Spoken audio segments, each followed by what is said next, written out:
Okay, and we're live here with the Margin of Error, brought to you by Qantas Insight. So I got a guest here today. I got Mike. So Mike, go ahead and give a shout out to everybody, because I know a lot of people know who Mike is on Twitter, but now we can finally have a conversation here. Yeah, by the way, congratulations on everything taking off like it has. I mean, job well done. I can only tell you, from what I saw, I've been monitoring the outputs from the polling, the kind of the post-mortem, and man, you guys killed it. Atlas, Big Data, SoCal, a couple other folks. I mean, it was very, very impressive run. Qantas, I was very proud, to have been at least a little part of that with Qantas, and then seeing how you just took it off, and man, amazing stuff. Congratulations. Well, I appreciate it. Can't say that enough. So, I mean, obviously we got a lot of topics to cover here, with results of the 2024 election. It's like, man, who would ever thought, huh? I mean, after all the stuff with 2020 and the expectations being so low for Trump, as usual, but here we are. Well, in 2022, when the midterm debacle happened, I think Trump's brand took a hit, or we thought it did. I think a lot of people thought it did. And then there were certain leaks. But I mean leaks, leak in support, we thought, right? Where DeSantis comes in. Yep. And it was a good environment for Trump to be replaced, you would think. But looking in hindsight, it was kind of a silly thing to say. Not that we were ever selling out on, or we had a horse in the race. We didn't. We were just trying to interpret what we were seeing, and it looked like perhaps Trump's brand could have been damaged after 2022, but it wasn't, or maybe it was, and Trump rebuilt that. He got back to campaigning during the primary season, got that competitive blood going again. He knew that DeSantis was building support and had plenty of funding. He was a popular governor out of a very influential state in Florida. But Trump is still Trump. He still had a hold on the party. And look, obviously the rest is history. There wasn't much of a primary to even speak of. No. Really a waste of money and a waste of time looking back. And you and I covered the primaries heavily under Qantas polls and news. And, we started seeing pretty, I don't know, back in by June, June, it was probably already looking like it was Trump runaway. Because there was. Oh, I'm sorry. Go ahead. No, I'm saying Haley did what she did, and she was going to get her pocket of support of this big Republican umbrella. DeSantis getting his, but it wasn't enough. The guy was still pulling in 50 and 60% of the vote on top of all that. So, so go ahead and tell me I'll give you some, what I think about the 2024 election. Our models are obviously you're following it. What the models did, how they performed, but beyond that, what is your take on the 2024 election? How did Trump get here, so to speak? Well, let's go back to 2022. I think a lot of people focused on the main candidates that Trump had originally endorsed. And some of them lost, obviously. They were big names, especially in the Senate and whatnot. But I think he had close to like 300 endorsements, and about 95% of them won. And of course, that wasn't reported in the news. So at the time, the reports of Trump's death were obviously greatly exaggerated. And then you only look at maybe from January to February of 2023, that was the closest DeSantis ever got to him as far as posing a threat. Right. And after March, April, May, June, it was Trump's ball game. I mean, it was like basically the primaries where it's Trump's world and we're all living in it. No one could mount a credible offense against him at that point in time because, what you had developing was the new right, the Trump establishment, and GOP establishment. The Trump establishment is well-funded. The GOP establishment is well-funded, but they don't have the strategic or tactical acumen to be able to do anything worth a damn. And the new right was just discombobulated, never Trumpers, people mad at Trump for COVID. There wasn't enough of them. There wasn't enough cohesion in that coalition to mount a credible offense against Trump. He steamrolled him because he had all that infrastructure still left over from 2020. Jump ahead. August, September 23. Now we're hitting cumulative inflation. Yep. You know, and it's bearing down on people. They're getting gaslit by the administration, being Biden. Oh, everything's fine. Everything's fine. GDP, unemployment, good measures of success under different times. Yep. And then you notice in September, October, November of 23 that it's about a year out, and that gap starts opening up between him and Biden. And then he just took off. Jump ahead, Biden steps out. Kamala is part of the administration. Her job approvals as vice president were lower than Biden's. She had 5 months to overcome too much. It was insurmountable. She was simply there to make sure that the down ballot damage that Biden was dragging with him didn't happen. And here we are. Trump was never going to lose. We had this discussion back then. Trump was never going to lose. No, I mean, don't forget the assassinations and everything else attached with it, or assassination attempts, excuse me. No, absolutely not. You remember our early, as soon as the primary was over, or even before we were running models. Yep. We never had Trump losing the election. That was when Biden was obviously still in it. And it was just, is there some debate that perhaps Kamala saved the election to some extent? Maybe she did. Maybe Trump's internal polling or Biden's internal polling was worse than Harris's polling or public polling. There were some rumors that it looked like Trump was going to win 400 electoral college votes against Biden. I don't know. Maybe. I kind of find that hard to believe. I'm not saying it couldn't happen, but maybe maybe New Mexico and Minnesota were on, maybe New Hampshire, Minnesota, right. We're on the brink of falling. I know there was some good polling out of Virginia before Biden got out. I think it was like 45, and then there was a couple. But there was a lot of residual from the 2022 election that kind of carried it. Just Biden never got from under. Obviously, he saved. Somehow, some way, they did pull off what should have been. We're talking a 30-seat, 3-seat proposition, just based on historical pattern or the historical trends. Then you throw in all of the specific variables that was that existed in 2022 with the inflation. And there was just a lot of things that it looked really terrible. And I'm still surprised that the election was that tight in 2022, or the Republicans underperformed perhaps, which is fair to say. But then, the electoral or the new map that was drawn up, perhaps bingo, it behaved as advertised. They said it's going to be hard to have these crazy swing elections with this new map. And looking back, perhaps we didn't give it enough. I don't know. Maybe we didn't. We were so heavily built or so heavily driven off the fundamentals on the trends. Yeah. And what first year midterm elections do when you have a president with approval rating of 41 or 42%. Yep. He's typically not supposed to win. And I have a thread here that I made. Of course, I'm not going to be able to find it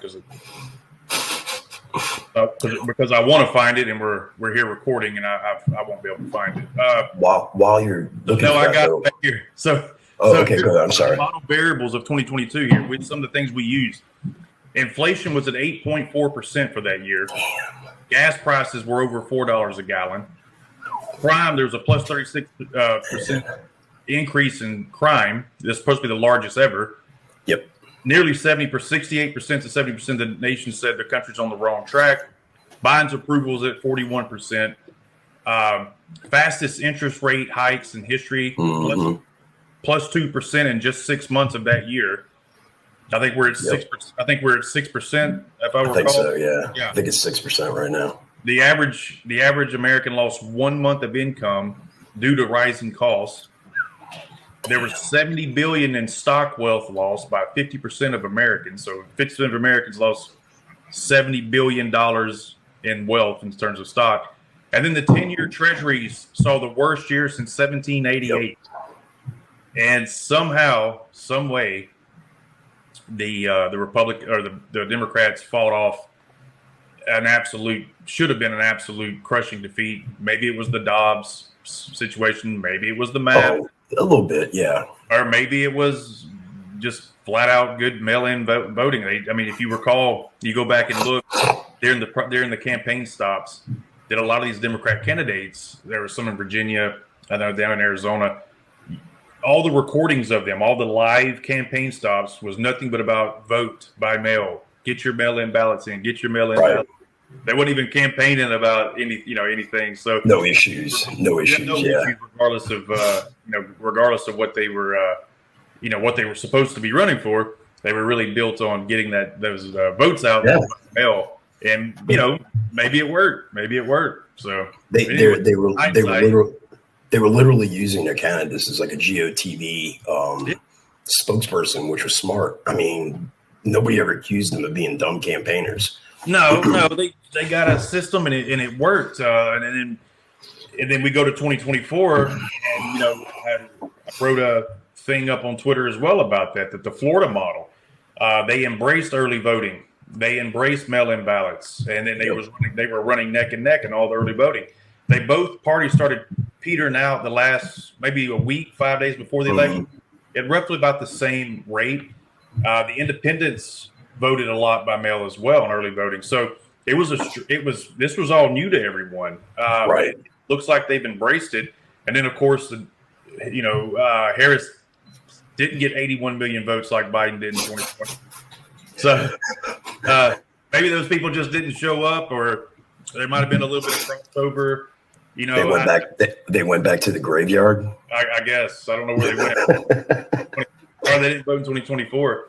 But beyond that, we look at the demographics and just the sheer improvement that Trump did year over year, or from 2016 to 2020, and we wrote a ton of this stuff on our Substack. We've shared a ton of this on Twitter as well,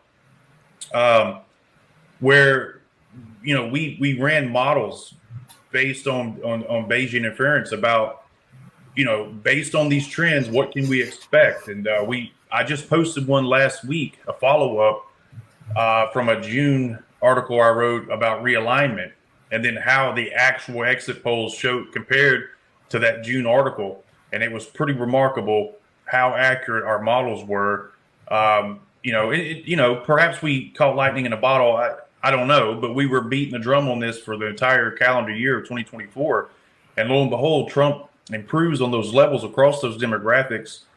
The African American vote, we're probably looking at 13 or 14%, and then I think the Hispanic vote is up around 45, I think. 45%. That is, that blew me away. I'm not gonna lie. I mean, I expected him to do fairly well with Hispanics, but not that good.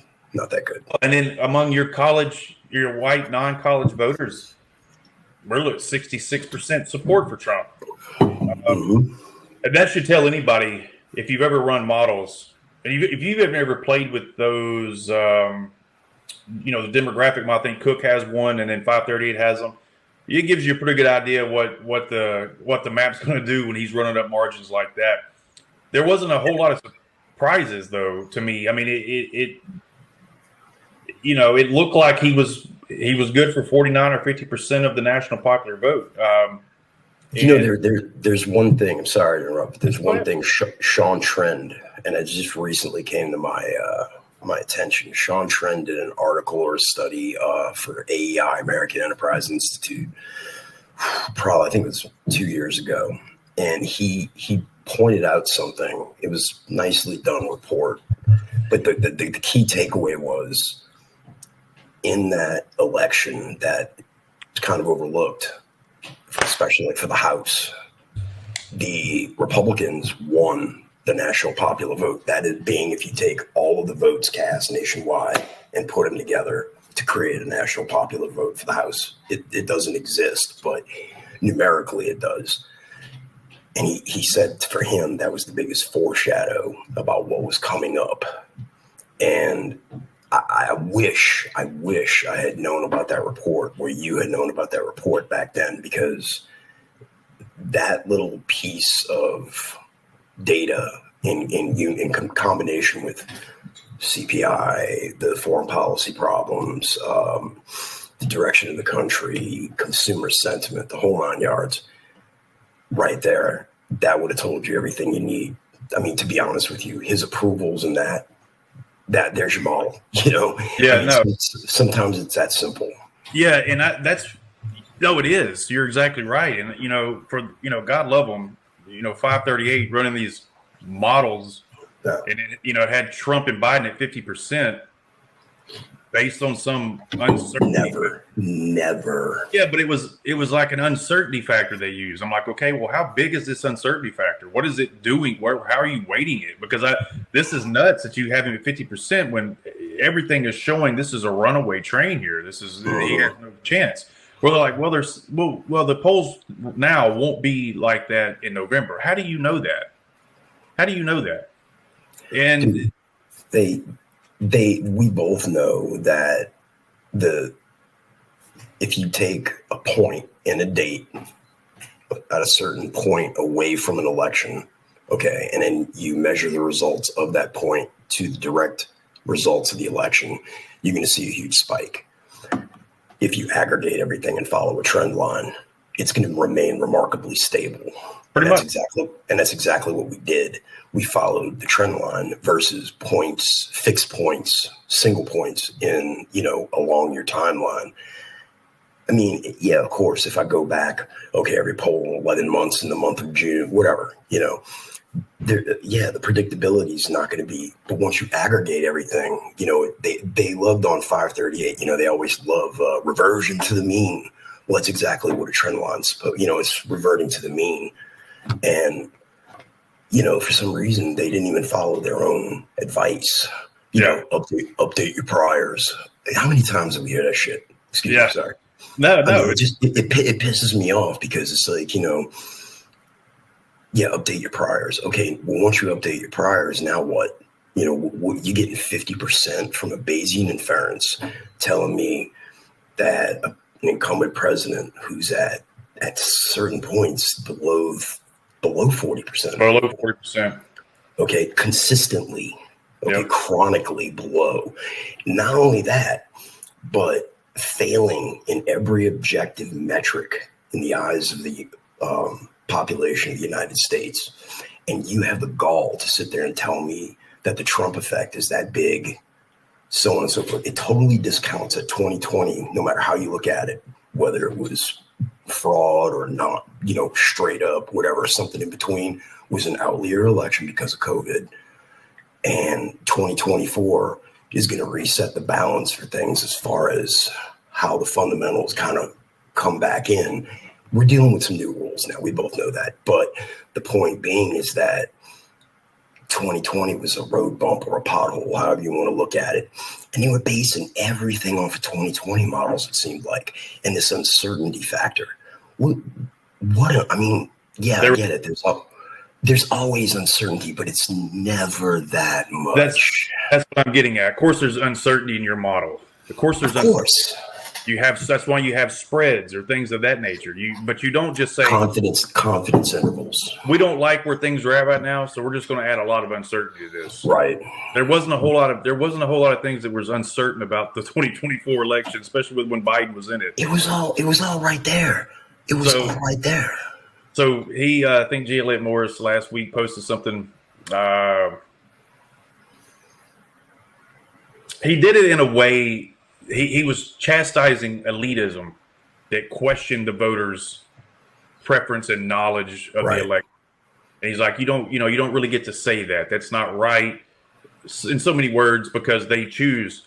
But voters really are not very, according to studies, they don't really know a lot about the policies. And he basically doubled down and actually agreed with the very thing he was trying to argue against. And then he goes, this is why analysts deserve some leeway here when we get it wrong. I'm like, no, you don't. No, you don't. You're admitting your own bias here. You just flat out said we know better than the voters, and all these things that are pointing towards a defeat, a certain defeat. You know, that's not really important because, well, Trump's chaotic. Well, that's not a metric. That's what, you know, the same thing with Cook Political Report. They came out and said, you know, Harris, in hindsight, she was trying to, you know, stay straight and not do all these other different podcasts or something convoluted, and she just wanted to make Trump look chaotic, or Trump, you know, operating in chaos while she stayed stable. I'm like, that right there explains your frame of thought here. This is your cognitive dissonance showing right now. That's not a plan. You use the word chaos because Trump is chaotic, and therefore you think the world and the voters see Trump through the lens you do. That's not true at all. That's where you made your mistakes. You're still operating from the standpoint that 2016. Yeah, and it's not true. It's clearly not true. Another thing, Mike, about the polling we did, and I'm going somewhere when I'll tie it into 538 and these other acts. When I was polling for his approval ratings or his favorability ratings, never below 47%. Never. Not once. And towards the end of the election, do you know where his favorabilities were in Pennsylvania? 50%. Probably. I was going to say 50 or above. And then on the retro question, hey, job approval. Looking back on Trump's first term as president, compare it to the Biden administration and Kamala Harris as vice president, where do you rate his? It was like at 51%. 51%. And he ends up popping 50%. So they're talking about these approval ratings, and it's a honeymoon, and this will be the height, and then he's going to come crashing down to where he. And then obviously if you look at the aggregates, Trump's probably his favorability or approval has never been at 44 or 45%. No, because your polls have always been off. Yeah, your polls have always been off by 3 points, especially 538's aggregate. They had the guy at 46.8 on election. It was like what? Yeah, on election day, their aggregate, their final was at 46.8, and Harris was at 48. Same thing that happened in 2020.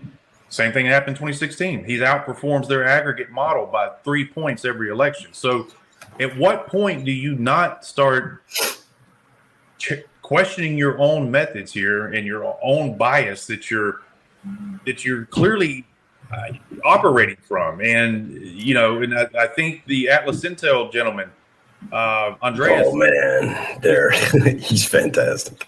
I love that guy. Can do that, and when you're the number one pollster for several election cycles in a row, and then you have to listen to their chastisement and their criticism of you for the last couple election cycles. And you want to know one of the reasons why they're so damn good, and for some pollsters, it's obviously a weakness. Not for them. They're not from the United States. They don't have the classic proclivities that we do as far as data bias, right, left. They don't care. Yeah, perhaps.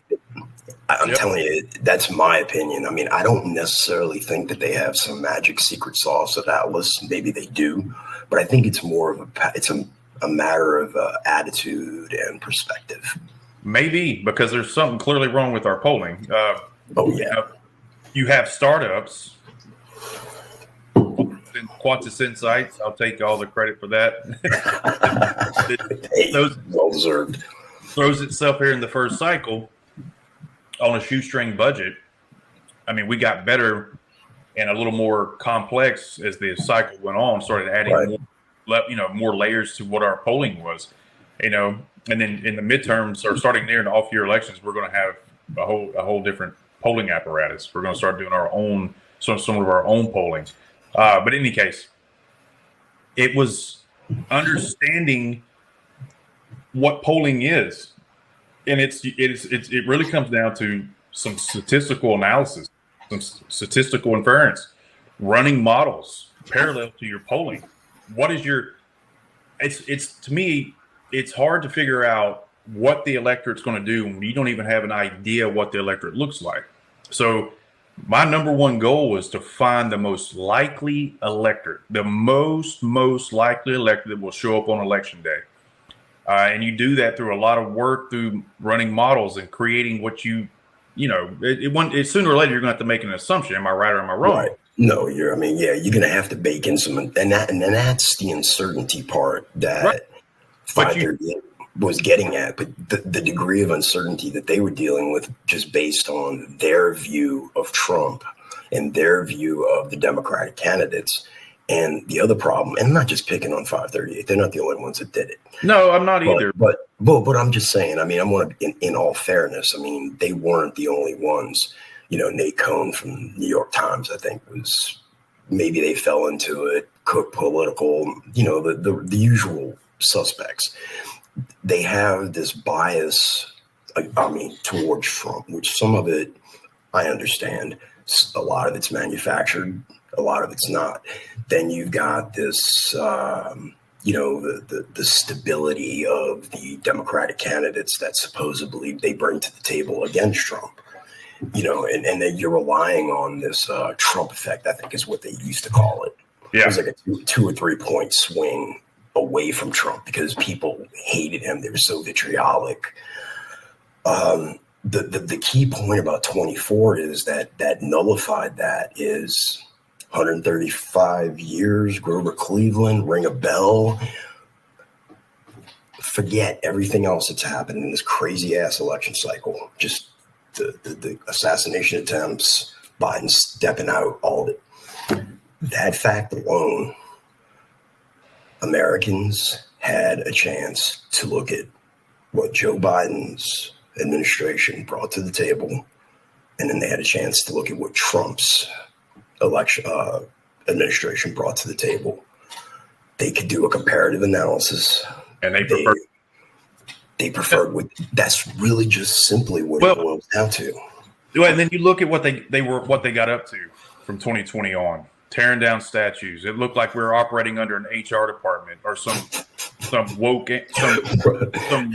work seminar that we were all subject to every day. You had Kamala Harris on a Thanksgiving day, or the week of Thanksgiving in 2022 or 2021, chastising Americans about what Thanksgiving was really about. It was about European aggression and colonialism. I'm like, nobody wants to hear that shit. Back off. No, they don't. I mean, I've always been fascinated by partisans on both sides of the aisle. Okay. I mean, they're different, but they're the same. You have psychology calls it the in-group identity that, the partisans, the fanatics, and if you're not in that in-group identity, you're the enemy. In the world of the fanatic, I mean, there's basically looking for 2 or 3 things. They're always searching for the apostates and they're searching for the dissidents. Okay, bottom line. They're hunting them. They're hunting anybody who doesn't toe the line, if you will, without getting into all of making this into a pop psychology session. Point is that so that core ideology, it fans out through the partisan bands, each level of the partisan affiliation that the voters have with their party of choice. And by the time you kind of reach the more moderate side of the Democratic Party, you nailed it. It turns into you're getting visited by the HR lady in the bureaucracy you work in. And that was Kamala Harris in that sense. Well, and it was also the bureaucracy behind it. It was the mouthpieces. It was the influencers. Yeah. There was just this dark, depressing cloud over everyone, and just people got sick of it. They started the war between the sexes. Look, man, most women don't hate men, and most men don't hate women. I've been a man my whole life, and I don't particularly hate women. So I mean, that's just a silly thing. When you turn those against each other, it people just started seeing it for what it was. And then you go look at the exit polls, and you go look at my last national poll. Yeah. I was like, wow, there was a divide between the sexes. There certainly was. Yeah, and there's always going to be, and that's fine. Women prioritize things in elections differently than men do. Yep. Men may look at like, how much money am I saving on taxes, so on, so business opportunities. women will tend to look at things like insurance, healthcare, more of the, God forbid I'm saying this, but more the nurturing type of policies, if you will, whereas men are going to look at it from, gain and reward. How much money am I keeping in my back pocket? Maybe. I mean, yeah, to a certain degree, yeah, that's a good general. Yeah, it's a generalization, but go ahead. I'm sorry. When you look at the white women, they voted for Trump over Harris. The white, and then with the white educated women voted for Harris. There's some give and take there. But what I'm saying is the electorate itself didn't behave according to the circumstances it was put under for the last 4 years, or the narrative that it was put under the last 4 years. You had black men voting for Trump at what, 20 something?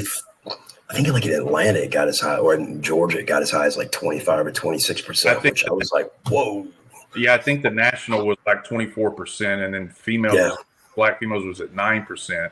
So that puts you at around 13 or 14% nationally. So there was a lot of changes there. And the male Hispanic vote broke to Trump by 50 something. Oh, it was crazy.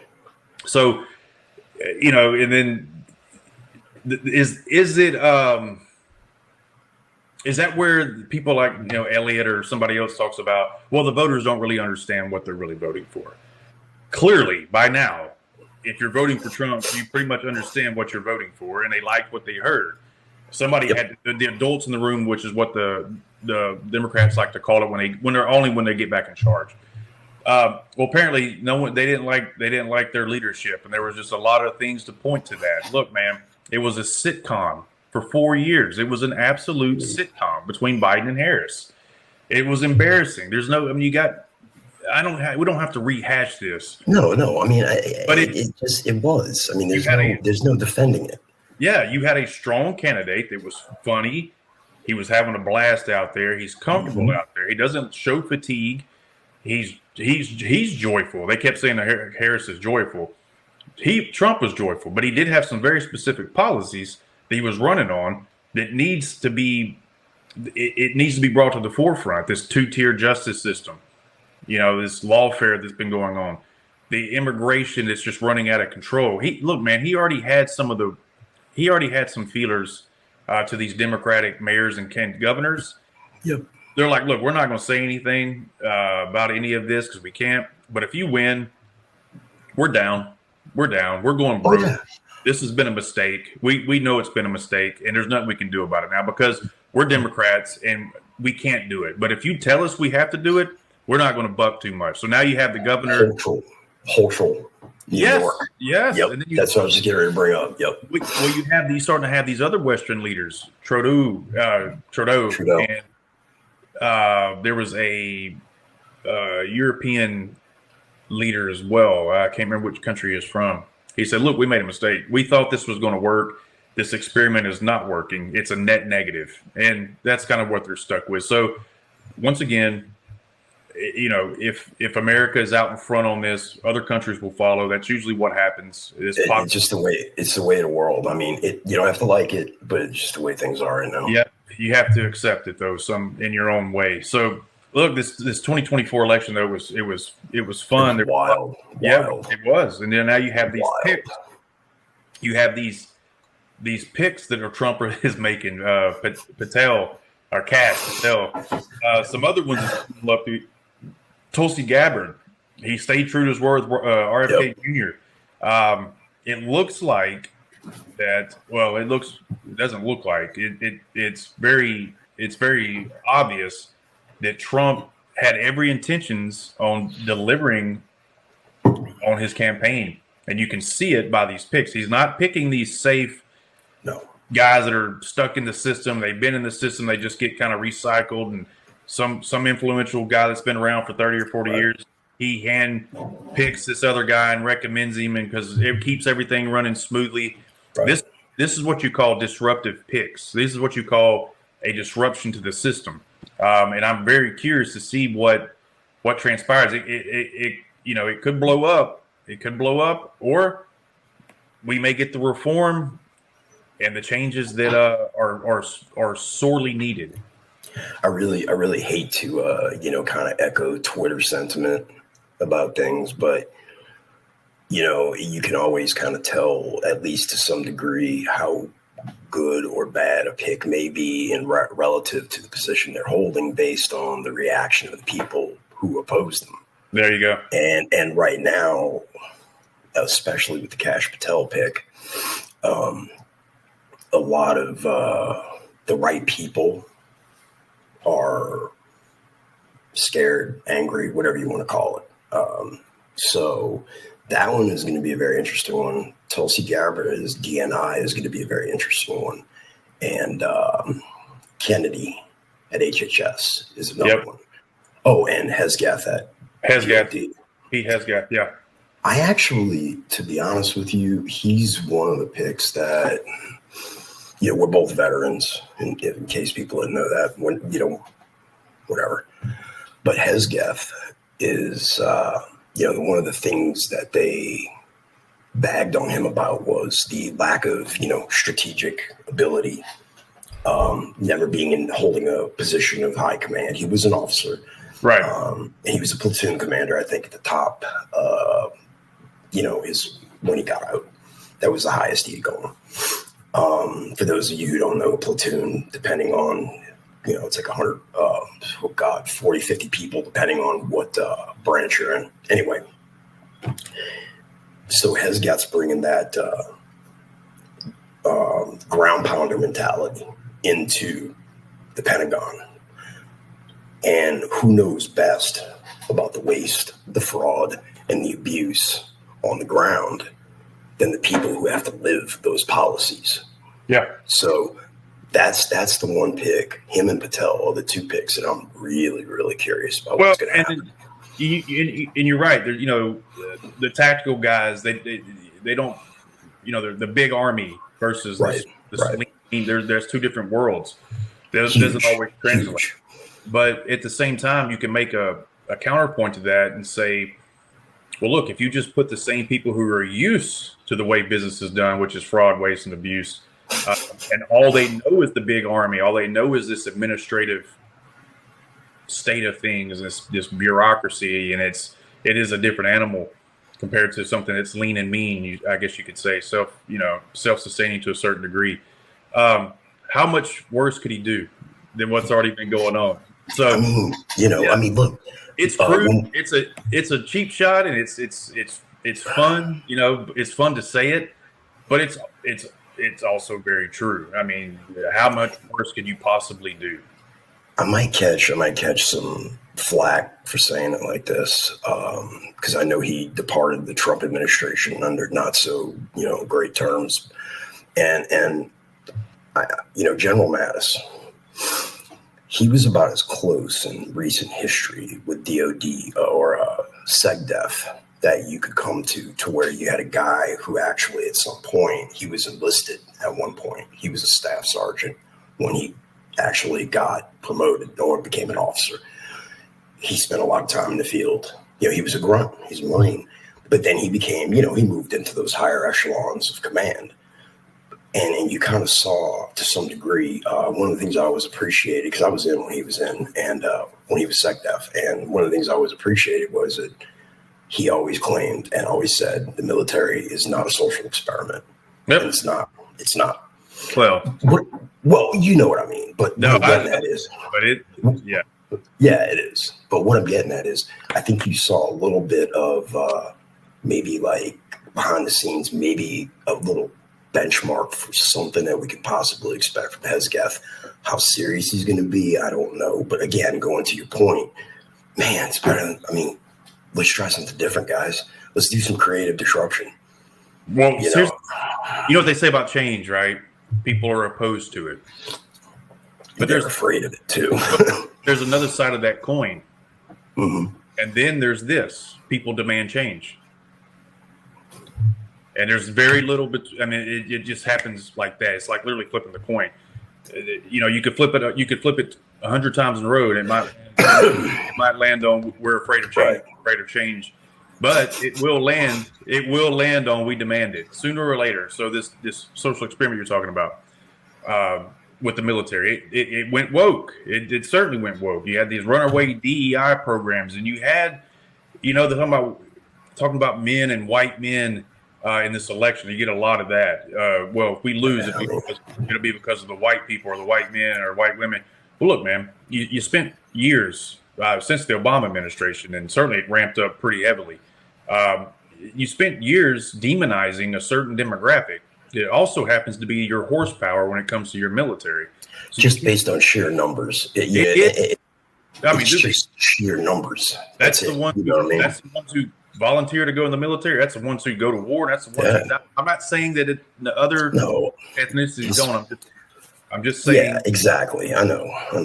Yeah, it's the horsepower behind it, and you chastise these men for no reason, for none. They're sitting there serving their country for existing. Yeah, like their dad served or their grandfather served, and you know as well as I do is we're both Southerners, and it's an heirloom. I mean, it is. Dad, your uncles, your brothers, your grandfathers. I can trace every male in my direct lineage before the Revolutionary War. I mean, mine just goes back to the Civil War, but my great granddaddy did escape a Yankee prison camp in North Carolina, crawling through a sewage pipe. Well, you got a story. Yeah, I mean, we've all. It's in our blood, I mean, like we. It doesn't mean that all of our families, served and retired. It meant that they served at some point and probably went to war, and it's part of our heritage down here, good, bad, or indifferent. It just depends on your perspective. Blah blah blah. But the thing is, you're pissing down the backs of a lot of people whose families have generationally defended this country. And I had one that was in the Confederacy. Sorry, he was an Irish immigrant. He came over. He didn't know any better. He was 15. What do you want, kid? He went with the ones who had the better food. But that's not. Yeah, I mean that's not the point. That's irrelevant. I have plenty of ancestors that fought in the Civil War. No, but I'm just saying. Like why? And just based on sheer numbers alone. I mean, look. I'll just put it like this, man. My unit was like fucking United Nations. We had everybody. Yeah. And I mean everybody. Okay. And everybody got along. Everything was fine. We were there about in the same percentages that you would run across people in society, which was kind of strange, Yeah. It reverts to the mean, if you will. Mm-hmm. But everybody was as capable. Everybody was as smart. You had shitbags from every, black kids who were shitbags. You had high performers who were black kids. You had high performers who were white kids, so on and so forth. None of that crap matters. But the thing is, why in the hell are you going to take the approach towards your main, like I said, sheer numbers alone, man, and make them not want to join? Because these recruitment problems started right after Afghanistan. Yep, that's exactly right. And now you have these surveys coming out, and I lived it. Me and you spoke about this. Oh yeah. And I'm like, I don't want my son serving in this. I really don't. I don't either. I was against it, and I have an older brother that just recently retired, 22 years in the military, and lots of combat experience, and he got blown up. Yeah, he got blown up in Mali, 2022 or 2021 or whatever. I mean, he got almost. I mean, it was pretty bad. It was a lot of physical damage. It took him more than a year to recover. So he's gonna have that for the rest of his life. But you're gonna tell him he's a piece of shit. Yeah, because he's a white guy. Come on, man. Well, he didn't have to deal with that much for the unit he was in. But but I'm getting at, like, in general, what I'm saying? Like, so I'm saying use that as a microcosm. Right. And then you talk about all these other veterans, and it's in the polls. I mean, they say, they're deliberately telling their sons not to join the military because it's not what it once was.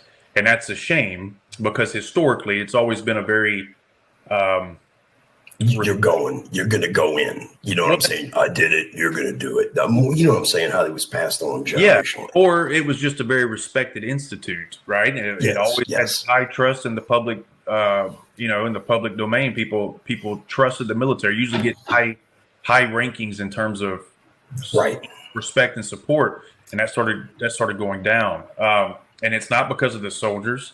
It's not because of their ability to be good soldiers or airmen or Marines or sailors. It was a 20-something year war that made no sense, and we got nothing out of it. We went to Iraq and we bled, and we got nothing out of it.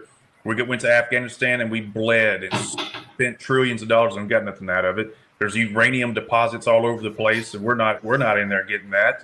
China's in the northeast Afghanistan as we speak with mining contracts. Yes. Okay. So I mean, there's a lot of nonsense that the public just got tired of it. Then you started having dads that were deployed at the same time as their sons. When their dad first went in the military as a 19-year-old kid, now he's 39 or 40, and he's got a 19-year-old kid deployed with him in Afghanistan. That didn't make a lot of sense to people. You know what's funny? I'm living that right now. Yeah, I didn't know. Not to the point where he's in Afghanistan. I'm not going to say anything for OPSEC, but my son is in a place that I was in at one point. He was smart. He joined the Air Force. I was Navy, but it's weird, And when he wanted to join, I told him, I was like, "Don't do it."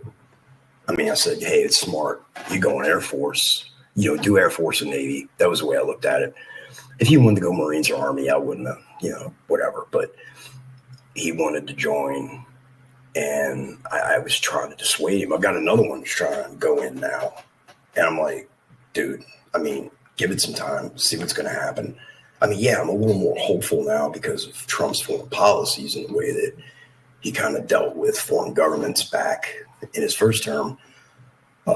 And it's a little different, but still, you've still got those people at the Pentagon that are remnants of another time, which is why we're in Ukraine. Okay, or they have the Cold War attitudes. And again, look, I'll be completely honest with you. I don't know if I'm saying the word right, but I'm a hegemonist. I mean, I completely think that the United States should, just say screw it and take over the damn world. I'm kidding, but you get my point. But the point is that if you're gonna be the number one, the big boy on the block, you got to act like it. When you go to negotiate with people or you go to negotiate with another country and their leaders are hostile, you don't walk in there like you're looking for a compromise. You don't send the coffee boy to go do the CEO's job. You better walk in there and understand who it is you're sitting across that table from. It's just common sense. I mean, goddamn, if you have any issues on what I'm talking about, go pick up a copy of The Prince by Machiavelli. It pretty much breaks it down what I'm talking about. Okay, that's basic. Yeah, it's a position of power, and that's a good segue into these economic, I guess you could call them threats that Trump is making. They're really not threats; they're just a good tool with the tariff conversations. BRICS just came out, and he said, "Hey, man, we're going to slap 100% tariff on you if you start trying to move away from the dollar." Now, I've got some notes on that. It won't be quite that easy. It'll be hardship all the way around. But the ones it comes down to this: it's a zero sum game. Zero sum game. Who hurts the most in this? And it won't be the U.S. No. I mean, will it? Would it be hardship all around? It would impact the American consumer, but it probably wouldn't get to that point. Is what I'm getting at, because especially if you turn that to Mexico, I think Mexico's, I think they export 80% of their exports go to the U.S., so they want access to the U.S. markets. It's cars and oil, pretty much. Yeah, and just there's some middle class trinkets that they produce as well, but it really is autos. It's just, and it's really they want access to our markets. Well, yeah, I mean, who wouldn't? well, yeah, it's the only way you can. You're right, and you're right there on the border. I mean, come on, it makes sense. And Mexico's got this huge population of 19-year-olds to 35-year-olds, something like that. Is just such a huge population.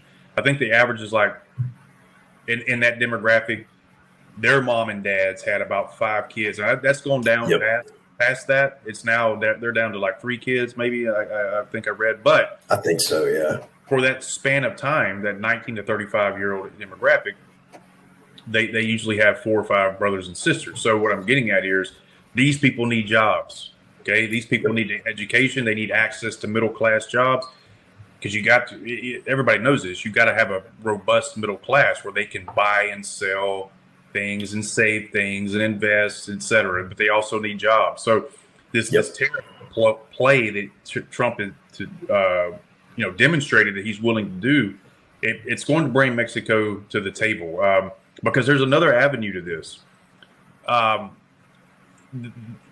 They also harbor cartels. I mean, it's not a secret, right? No, it's not. And these cartels are responsible for fentanyl and meth and human trafficking and pedophile rings, et cetera, et cetera. So there's a lot of things he could do here. Like, look, we're going to call you a terrorist state. We're going to call you a cartel state. That carries additional consequences when the president starts throwing that type of language around. Credit ratings. Military interventions, exactly. So, there's a lot of things there where he can make life terribly complicated for them, and I think they know that. They'll kick and scream. They'll make their threats, but at the end of the day, they're going to come to the table. And the thing is, I mean, like with Mexico, look, being in such close proximity to the U.S. and all, it's better for both of us, to be completely honest with you. I mean, it's common sense. Yeah, it's got nothing to do with. Sorry, Mike. Go ahead. Yeah, no, you're fine. I mean, it's common sense. Like right now, I mean, I laugh when I still hear people talk about, illegal immigration and, they talk about the Mexican illegals, and I'm like, the Mexican illegals, man, that's not really a thing anymore. I mean, I know it's still there, but it's like the Central Americans and whatever other flavor of European, Asian. And when I say this, these are people coming from Eastern Europe, Asia, i.e. China, and the other ones are the Eastern Bloc countries, Turkey. We're starting to find this, and I mean, the numbers are big comparative to how it was 15, 20, 30 years ago. You're seeing this influx. I mean, I'm talking hemispherical migrants, okay, that get over here. And you have to ask yourself, like, it's a little strange. Why? And I'm not trying to be conspiratorial. I mean, I'm just saying it's odd. Now, it could just be the fact that, the U.S. has open borders. Let's go. Okay, I'll give you that. But the money that you spend, say, on getting from Turkey to here to cross the Mexican border, I mean, it just seems like that's an awful lot of freaking money to spend when you could have just flown into New York. You see what I'm getting at? It seems like it's cheaper just to come in legally. So what's the play here? I don't know. I mean, it's just something I thought about recently. I'm like, it's just kind of strange. Well, I mean, maybe some of these folks are illegal beyond just their. Sure, yeah. Criminals. That's exactly. Yeah. So there's a lot of definitely. that. There's a lot of that. But regardless of the motives of why or where and how, they shouldn't be here. They shouldn't be here. No. Come through legally. Yeah, under those circumstances, they shouldn't be here. So there was also a report that the cartels apparently sent word to limit or halt fentanyl production because it's bad for business all of a sudden, right? Like, wait, we were killing it with fentanyl production, but now the U.S. is tired of fentanyl production, and we're were streaming across the border and killing Americans, and now the Americans are you're killing your customer base. The cartels, they know business may be up very soon, and not only that, they could be completely out of operations if this thing goes sideways, and it very well could. I mean, I don't foresee anything dramatic happening across the border as long as Mexico's willing to play ball, and they will. It's not necessarily weaponized. I don't want to sound like a hypocrite here when we're going to talk about BRICS. You know, some of the motivations behind BRICS, these are economic sovereignty, right? This weaponization of the dollar has driven people or nations to band together and make it a little easier to trade, make these transactions a little bit easier, and get out from under the oversight of the mighty U.S. and the mighty U.S. dollar. But when it comes to enacting or motivating your allies to come in line with your domestic policies, especially as it relates to Mexico and Canada, because they share borders with us and we share problems. We share problems because of that. Their problems are inherently our problems to a certain degree. Absolutely. Same with Canada. So there's some things here we should and will be able to agree on. I think it's from that. You talking about position of strength a while ago. That's where I was kind of going with this. Right. If this is the direction Trump wants to go in terms of enacting or extracting some compromise on their part, they may need a little motivation to do that, and that's where some of this economic, these hard economic lines, the pressure of tariffs and disrupting their economies, which it's going to bring them to the table. They don't have any other choice; they have to do it, and that's why Trudeau was just at Mar-a-Lago. That's right. He's already made some concessions out loud when it comes to border security and cutting down on a few other things. So I think it's a good play. He said it all year in 2024. I like tariffs. I like what they can do. It gives the president a lot of power. There's some certain things he was kind of showing his card. And I do too. This isn't a new debate, by the way. No. There's a lot of economists. There's a lot of I guess you call them hawks or political science talking about there's always been power in tariffs. It's just we got so swept up in free trade. They almost become a law. It almost become you can't go against free trade. Well, why can't you go against free trade? Mike, I told you about my conversion. You and I laugh about it when I was there. I was in grad school. In international trade, it's economics. International trade was what I went in grad school, and I went in there as a naive free trader because I didn't know any difference. I didn't know anything about it. Or I knew about it, but I didn't know there was alternatives. You didn't know the extent. Yeah, right. They didn't sound kooky and just anti-globalists, and I just didn't have an opinion about that stuff either way. And then once I got into it, 6 months, 8 months into my studies, I was awake to other ways of doing things, a little more common sense, especially I start looking at the numbers associated with trade and what we were losing by doing this and how it was benefiting certain people or certain countries and not, and what NAFTA did. Then I got into the job losses. And outsourcing, offshoring. Yeah, that's when it was just a no-brainer to me. I'm like, what did we get out of this? So we can buy widgets for a little bit cheaper. And then there was this study at there's a Goodyear plant in Georgia. I remember this. Or Firestone or Goodyear. It was Goodyear. Yeah, and I remember this.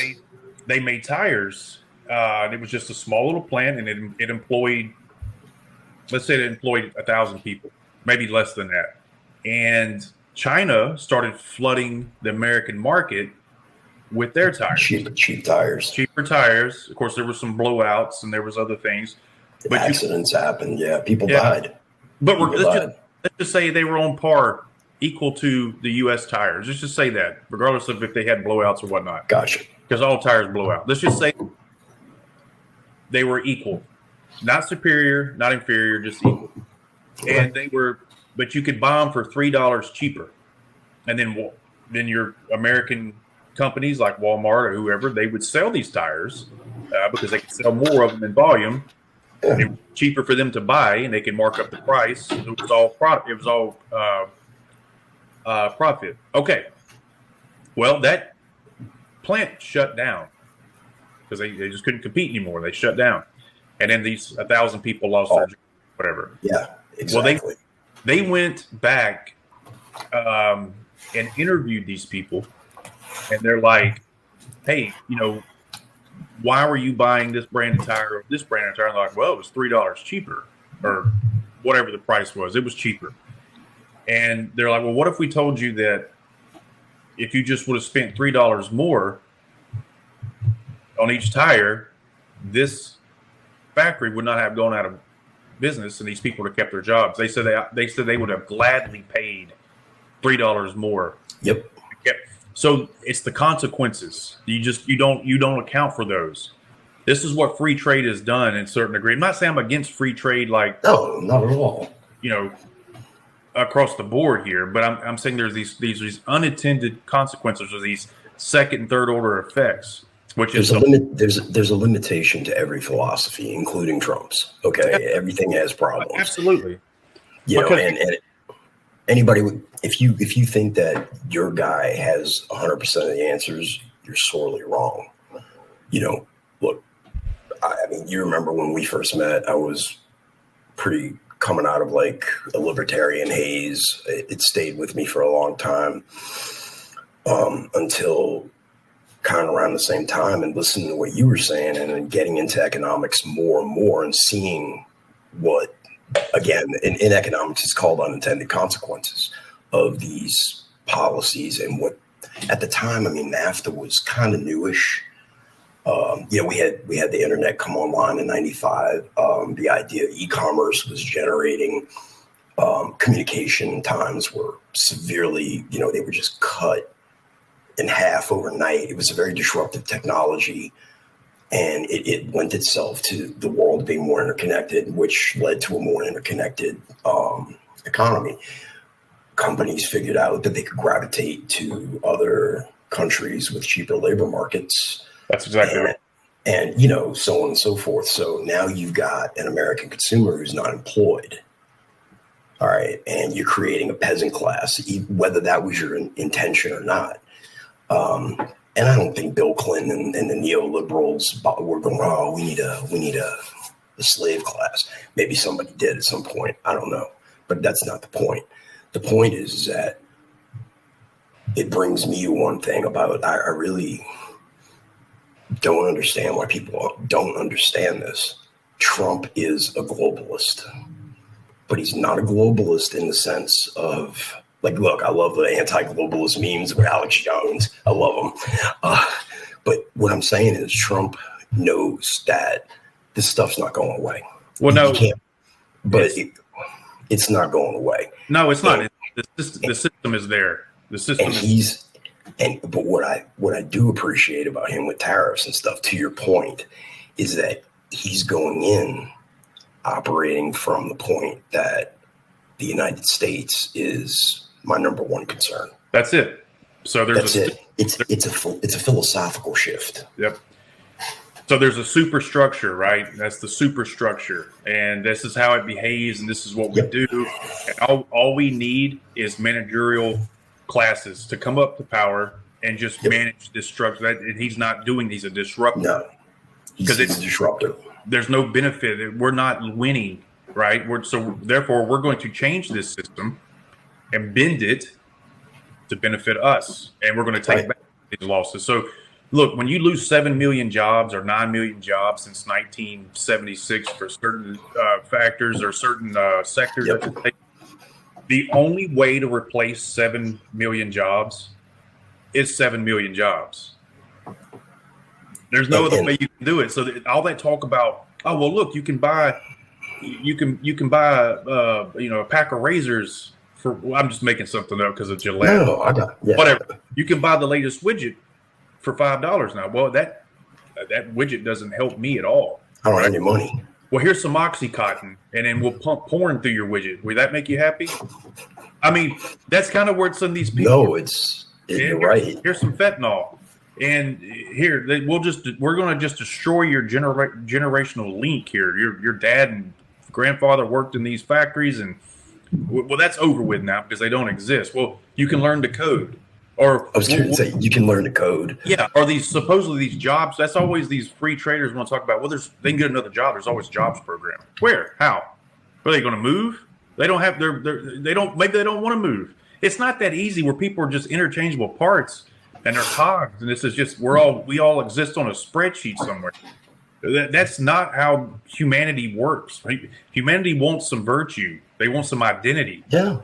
Things about them that it's a little more important than driving to a cubicle and you can buy the latest iPhone when it comes out. Or there's more to life than that. And look, we all love it. We all love the fun, latest iPhone, latest laptop, tablet, whatever, new car, so on and so forth. I mean, I get it. And you're right. It's a rot. Consumerism has become, unfortunately, synonymous with being an American. Yep. Whereas in prior, we were consumers, but we were also producers. That's where things have gone off the rails. I think that we do make things, but I mean, 65 to 70% of our jobs are service industry connected. And by service industry, I'm not just talking about waiters, waitresses, things like that. And there's nothing wrong with those jobs, but we're talking financial sectors. That's exactly right. The financialization of everything is when things swung towards where we're at now. You cannot exist in this country without going massively in debt. I mean, you can't own anything without going in debt. And to a certain degree, the more debt you have, the more reward you have because your credit scores X amount. If you have this much debt and there's a debt to income ratio and you pay your well, you can get more debt. Here, you're good.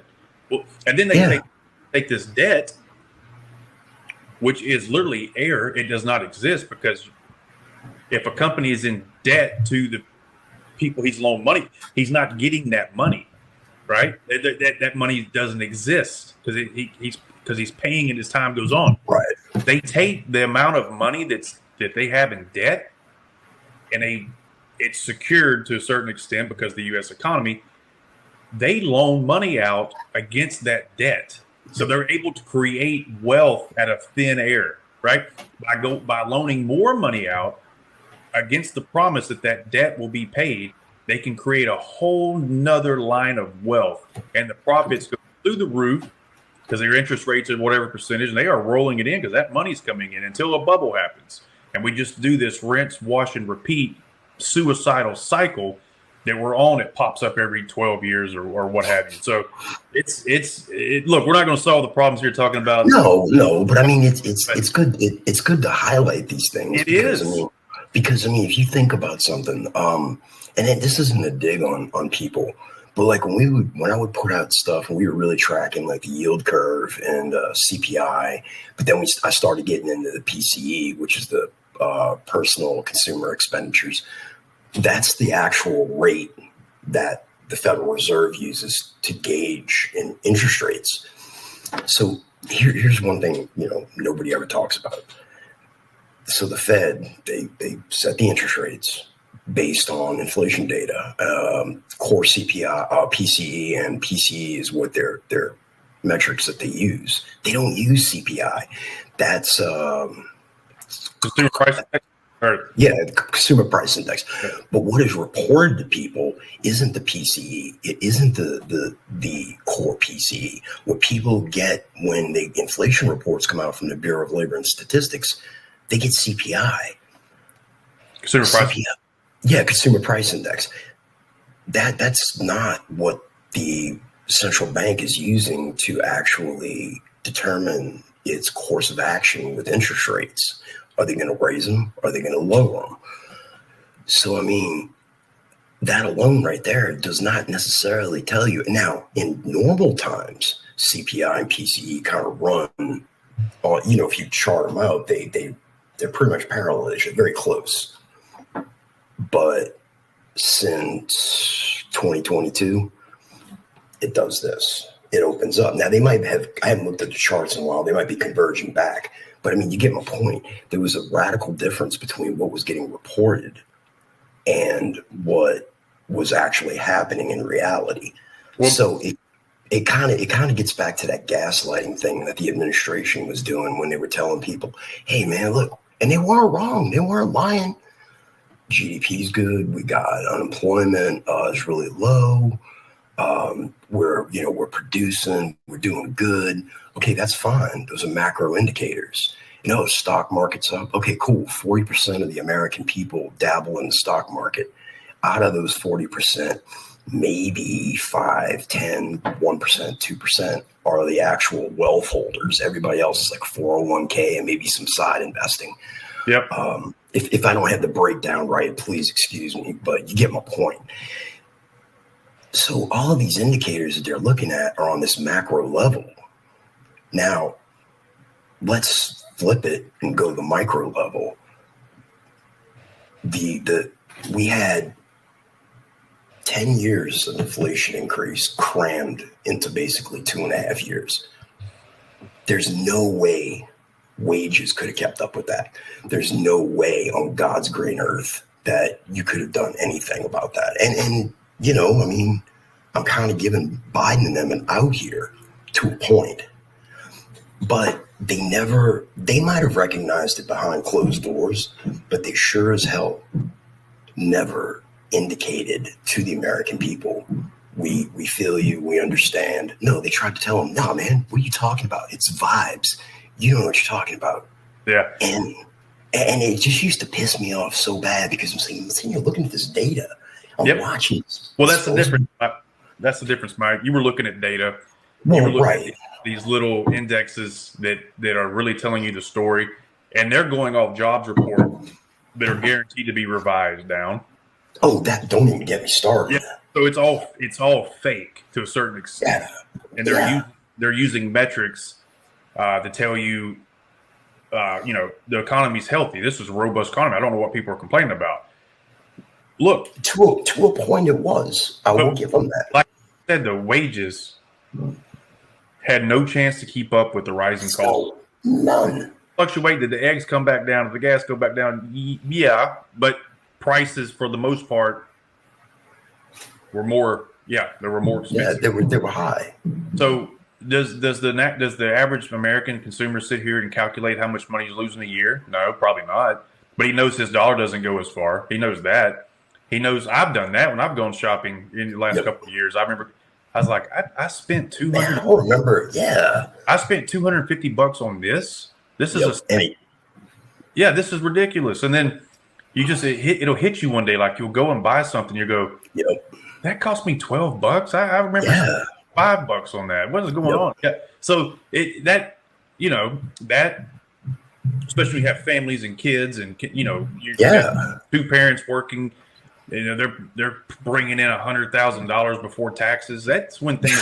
If you're lucky, your kids have ball games. Your kids want to go on vacation. You got to buy school clothes. We're really hitting some obvious points here. But the thing is, man, it was a conscious revolt against, even if they couldn't articulate it to the point where they understood CPI or CP or whatever. Right. But things here they knew that it wasn't sustainable, and the direction of the country told the story. I think the latest jobs report Friday before the election, it was like 12,000. Is that? No, it was 12,000. That's right. So we went from 160 to this to that. Well, when you keep revising that number and you do it for several quarters over a couple of years, I think you lose track of what the kernel. I think you lose track of the kernel, and you kind of run out of ways to revise jobs down. And then they're like, screw it, the election's here, we're going to lose. Let's just throw out the real number. It's 12,000. Hey guys, it's 12,000. It's not 180,000. It's not 100. Yeah, 12,000. I mean, that's bad. And the thing about what's cool about these, when you track these economic indexes and these statistics, you don't need to know how it's going to affect Americans and how they vote. You don't really need to know the ins and outs of why. It just does.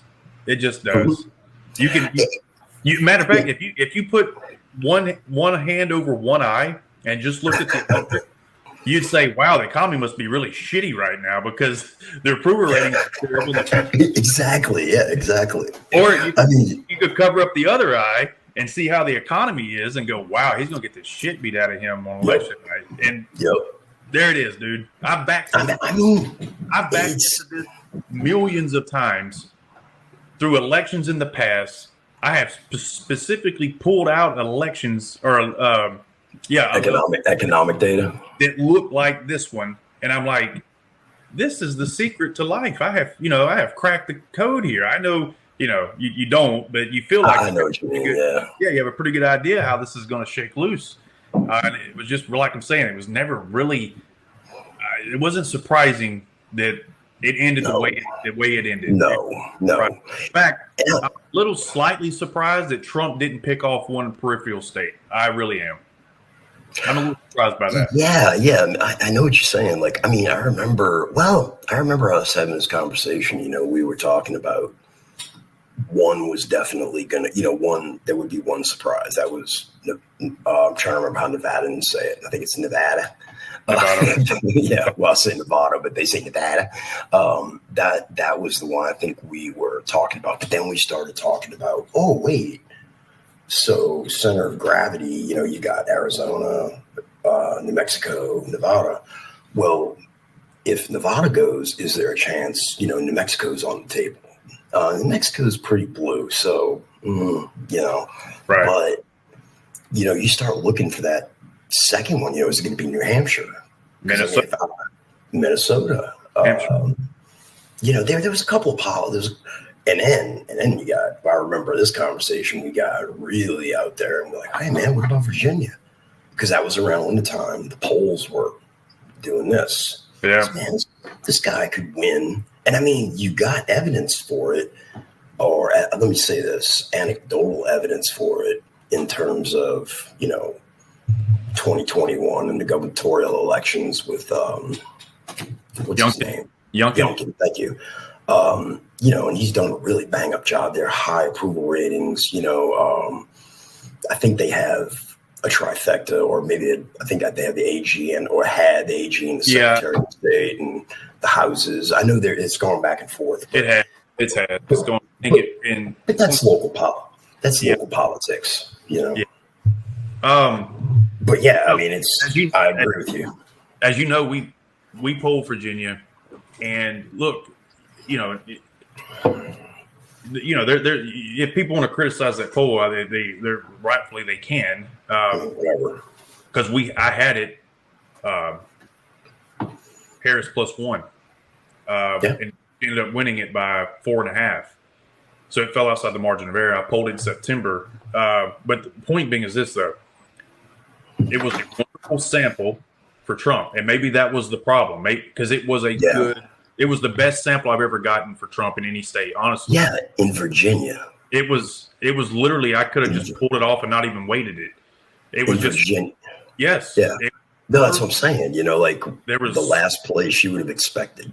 Yeah, there was a lot of Republicans that was in the sample. I didn't have to weight that much for it. It was a perfect ratio, and I'm like, wow, this is great. So then I started thinking, well, response bias is over. This is great. This is going to help me in my other states.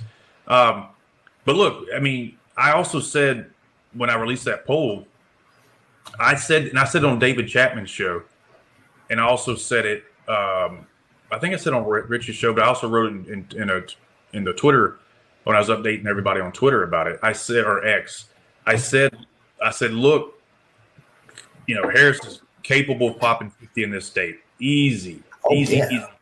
And I go, it looks to me Trump is topped out. I said Trump's probably topped out around 48%, which is I had him at 47.8 in the poll, and I was like, I don't see a lot more left for him. He ended up finishing there's only so many votes, what I mean? And I think he finished with 46.5.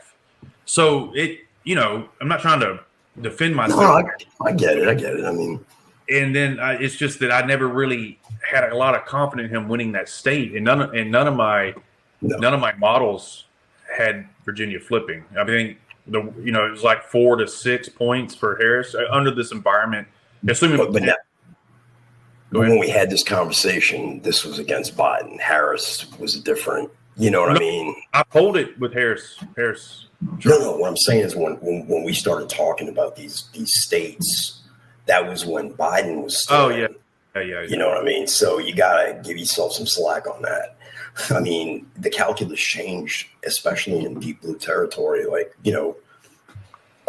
there was a collective sigh of relief on the left when she picked up the mantle and Biden decided to drop out. Yeah.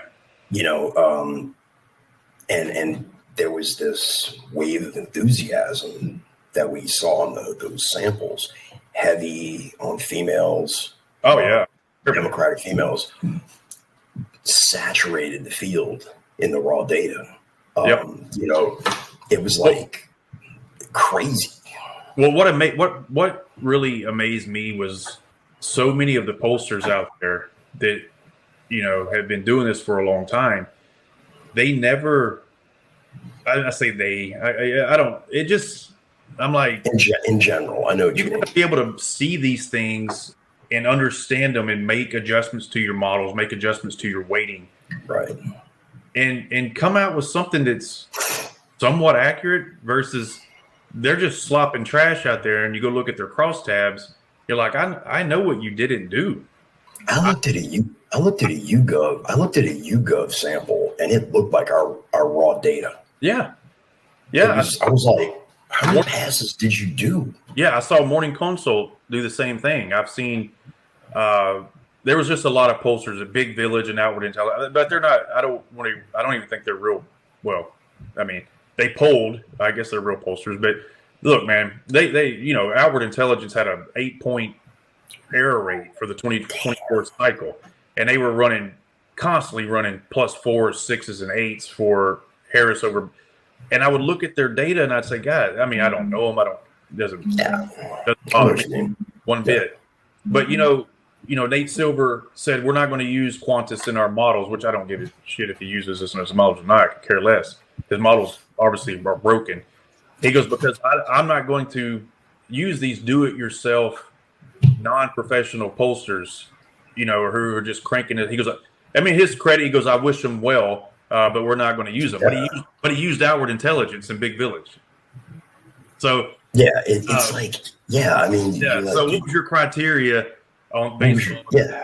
And my polls were, it speaks for itself. We're going to finish with about a 1-point error rate across the board from the battlegrounds.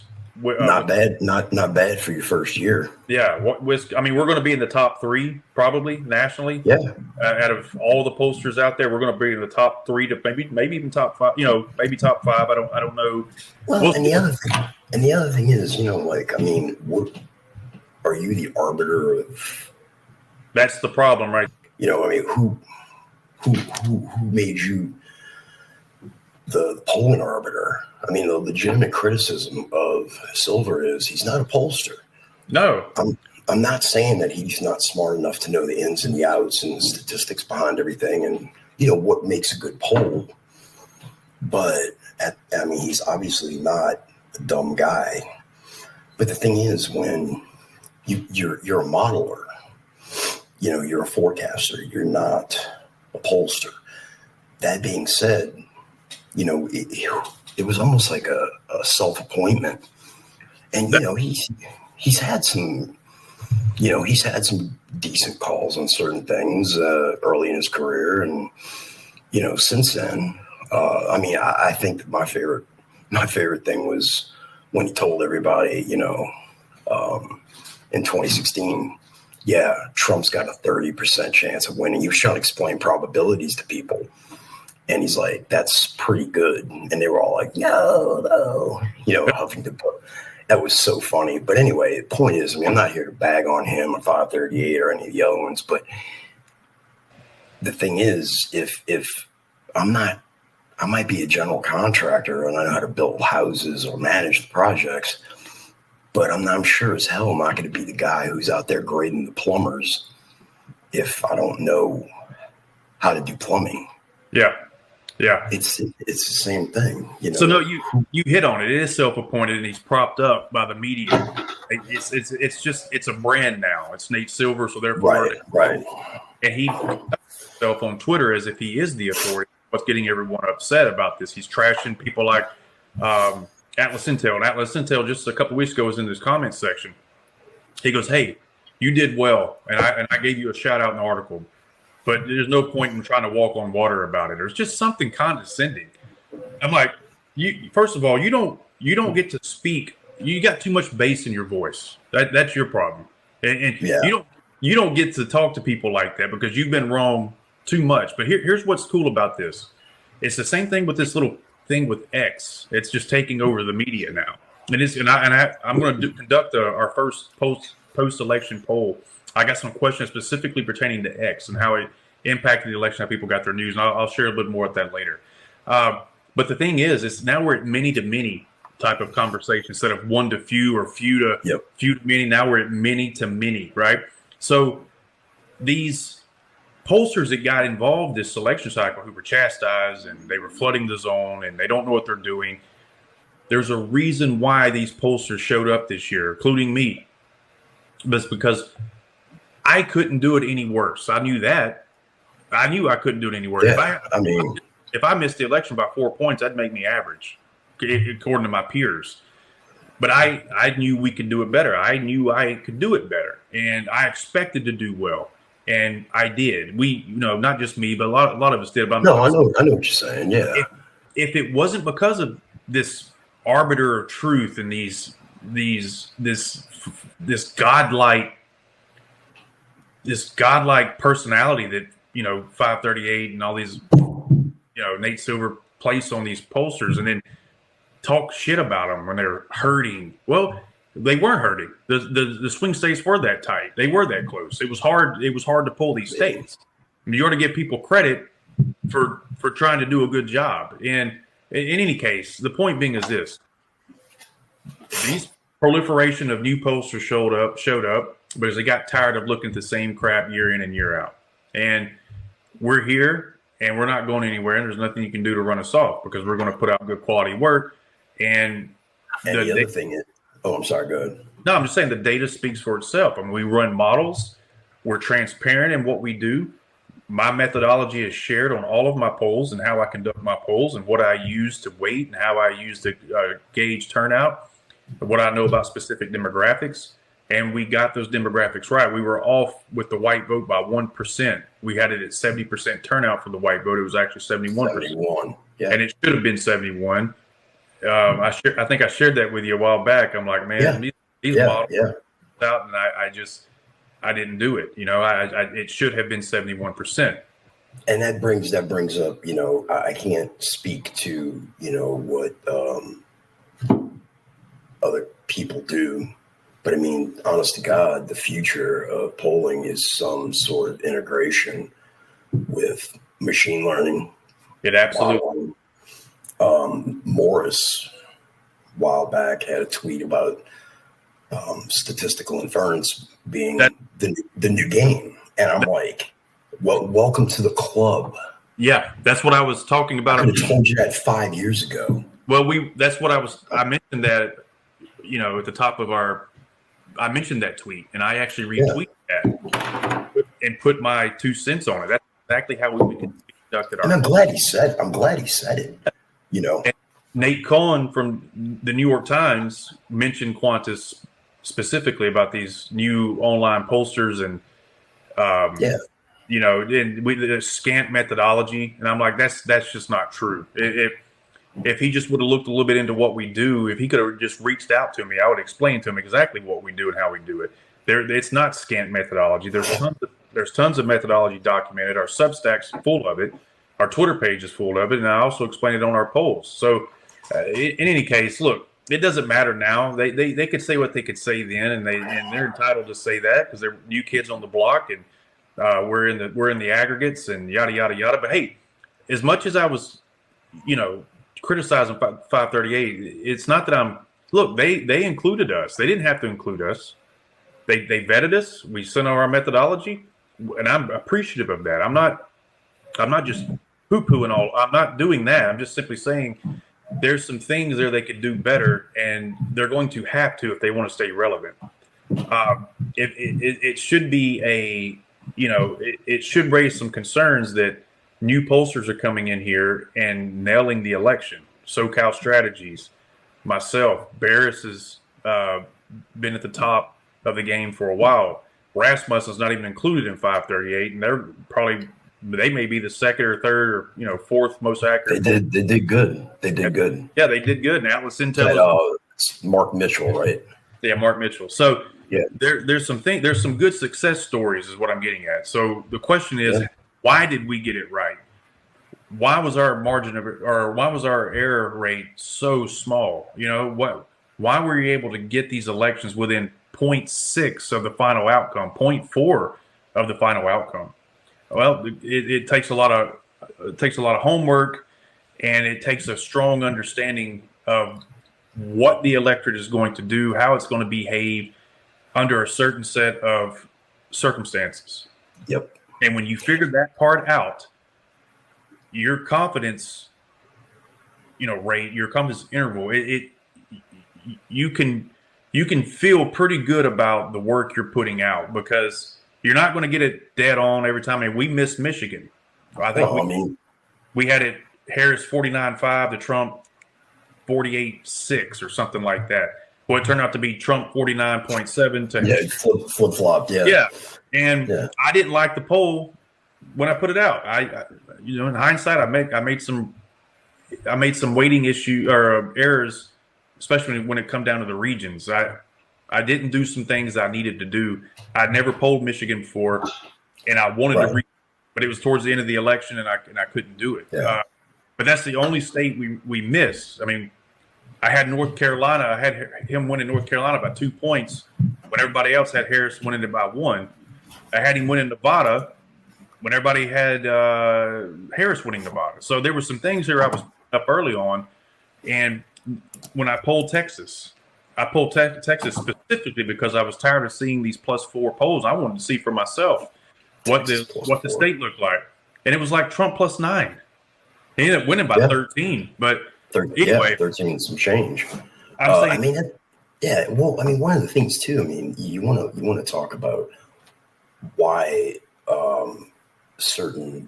if you get legitimate people, I'm not talking past couple of cycles, we've seen these weird polling companies pop up like Big Penguin, and I don't know if they were ever a legitimate outfit or not. I'm just not picking on them, but I don't know, So I don't think they were. I'm just saying, you get these strange people looking for attention or whatever. And I understand that, if you're in the industry and you see this, online based, newcomers, you don't know if to take them seriously or not. Okay. That being out of the way. If you're a legitimate newcomer on the scene, okay, there's a couple of things that's going on. Polling, as we all know, in the past, 10, 12, 20 years, has had some issues. And their thinking, I think, is siloed. They don't necessarily, they're slow to change, slow to adjust, slow to where you're coming in. To adopt. When you're new technologies, new technique, methodology, new methodology. Yep. So, you're coming in as a newcomer, you got nothing to lose. I mean, maybe startup capital, reputation, but you coming in, you're not siloed necessarily by that that organizational thinking within that particular industry. So it affords you the ability to go ahead and have potentially, either you're going to succeed or you're going to fail. Yep. It's that simple. Yeah, and that was fine with me. And it was, look, I wasn't burdened, or I was unburdened by what had been or whatever. I didn't subscribe to any one way of doing things. In a way, that was an advantage to me. I think having a background in modeling and having a background with data and learning the advanced modeling techniques, those and understanding what the electorate was looking like and how it was going to behave based on running models on past elections and et cetera. There were some things that I learned and I understood, and I was more intuitive of what this environment was supposed to look like and how it was going to shake out. And I would weight my polls. I let the data speak for itself. I don't want to say here I created voters or anything. No. I mean, but I would weight my polls based on the electorate that I thought was going to turn out. But it was more than thinking was going to turn out. Is what my model showed.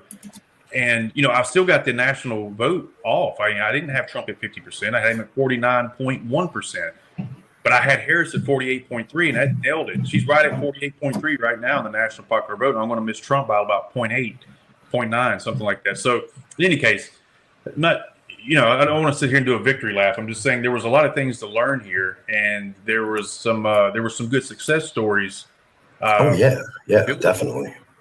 Yeah, to build and the bad part is a lot of those small successes are going to kind of get, not saying you per se, but some of the other guys, if they've got to do their marketing right, because if they don't, they're going to get swept away. Yeah. But when the scorecards come out and people see who was the high performers, I think that the chips will fall where they're supposed to, and we're going to pick them up and run with them. So, but that's the plan here moving forward. We got the off-year elections, and then we certainly got the midterms, and we're gonna hit that hard and heavy. And like I said, I'm gonna be polling next week. For our first, I'm looking forward to the results on that one. Yep, first post-election survey, but it's going to be more of an issue-based election. Mm-hmm. I'll get some opinions on Trump. I'll get some opinions on are they satisfied with the results. We'll get into some things about X, and then we'll get to some of Trump's picks as well. So there's more to come on that. We want to stay relevant. We also want to continue to provide this service to everyone and stay on top of this and keep sharp. So, in any case, we're looking forward to it. So, I know, man, and just keep learning, keep doing what you've been doing, because you stay at the forefront of this. It's going to pay dividends, in my opinion. This is just the future. It's the future of almost everything we know. Yep. Like I said, machine learning, AI, algorithms. These things can be incorporated in with so many different industries, and if you're not doing it and you're falling behind, you're going to be left behind. It's what's coming. I don't know else how to put it. No, we're already planning for that. There's some stuff we're building right now. I have a one call a week with some software and data guys, and we're putting together an apparatus to where this stuff's going to be in the cloud, and I can run my models instantaneous. My models are going to update every 24 hours, just with new variables in all of my polling data, and all my weighting techniques will all be automated. I mean, I'm going to have oversight on everything. Yeah. Oh, that's sweet. Yeah, that's sweet. We're going to probably tap into AI in terms of making our calls for us. There's a lot of wonderful apps out there that do. Ooh, yeah. And the cost is pretty manageable. So when we get into hitting up those voter files, I don't know if I'm going to do RDD. There's some drawbacks to all of that. The river technique, and I'll see what's best for us. We're still going to use online polling, but there's a debate between probability. There's limitations. There's probability and non-probability based. Right. The inherent bias into opt-in paneling, because you're getting a non-random. Right. There's some drawbacks to it all, but you're still getting data from people. And as a pollster and a modeler, you should understand what your weights are, what you're weighting to, and what are you trying to accomplish. And it's not just doing target proportion weighting, which is what some of these pollsters that had 5 and 6 point error rates, that's all they were doing. They were taking this sample. They were doing population weighting. That's it. They were just simply doing target proportions, and there was the output. Mm-hmm. That's not it at all. I mean, that's a step, but there's a lot more. That should be your first step. And then Yeah. after that, then you start getting into the, the specific demographics and all. But if people knew how this stuff worked, raking, I mean, they would be like, oh, you're messing with the data. And I mean, well, yeah, you are, because you're trying to get it to reflect the reality of how the electorate is going to behave. And if your populations aren't close, I mean, dramatically, like you can tell. Yep. If there's a 10-point shift among, college educated men, for instance, towards the Republicans, well, yeah, it could be happening, but that's not necessarily the way that these opinions change. It's incremental, Yep. But it could. That's exactly right. There's more to it than just raking, too. Like you said, you got to get into 100%, stuff, demographics, and you get down into maybe even religion. You get down to age group. There's a lot of stuff. The more you break it down, into the smaller bits. Yep. I think that really enhances your accuracy and precision. Yep. So on that, the last national poll that I conducted, October 27th to the 30th, I had Harris. I've done a lot of the weighting on it, and then I got down to the gender part, and Harris was only beating Trump by like 2 points among females. Now, again, I knew that wasn't right, but I've seen crosstabs look silly like that. I've seen crosstabs from whoever, I don't know. I'm not picking on anybody. It's just say New York Times, Siena, or look at maybe CNN. They had the white vote, 50-48 or. And Emerson had the white demographic at one point at like 65%. No, like, I'm talking about as part of the. No, I know, but I'm just saying in terms of how ridiculous some of these. That's not. No. So they would have Trump winning the white vote by 4 or 6 points, and then the headlines are, "Wow, Trump is only winning the white vote by 6 points." But man, he's winning the. He's polling at 30-something% among the black votes, and that wasn't ever true.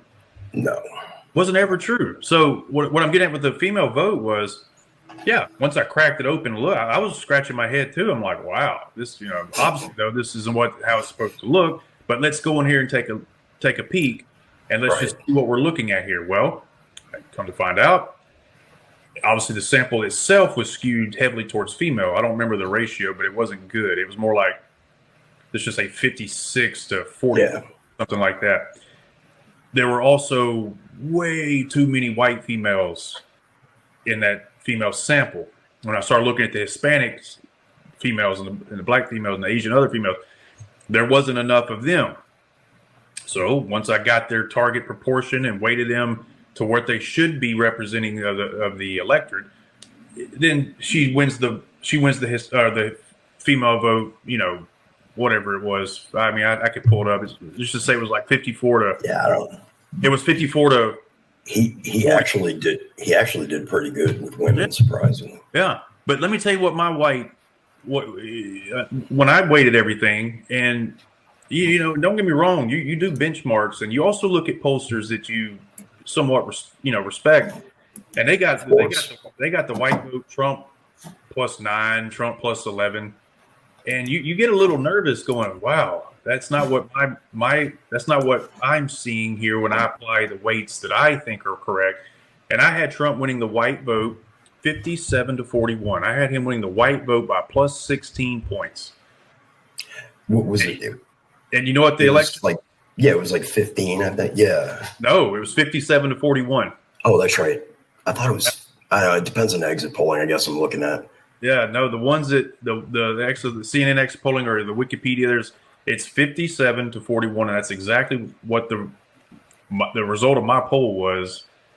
Post weighting was 57 to 41. I was off on the Hispanic vote by only 2 to 3 points.